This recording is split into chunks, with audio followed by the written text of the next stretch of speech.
आश्विन मासरे माँ दुर्गांकर शारदीय पूजा अनुष्ठित हुए।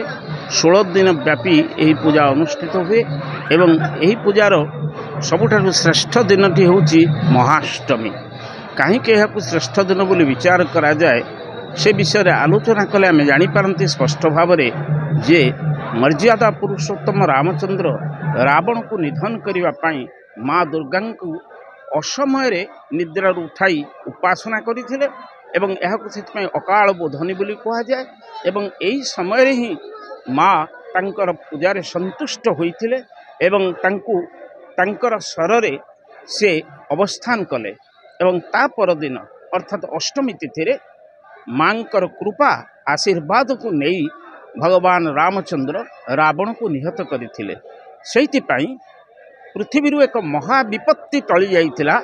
सेथिपाई शास्त्र रे कुहाइछि महाविपत्तारकत्वात् गीयते हेसो महाष्टमी महासंपदायकत्वात् महानवमी इति कथिता।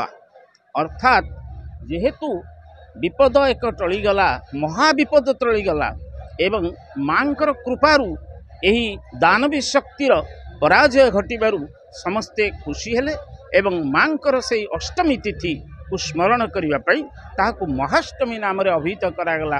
तार कारण देवींकर महाकृपा यही दिवस ही मिलता है। यह ही आम पौराणिक परंपरा अनुसार महाष्टमीर विशेषत्व।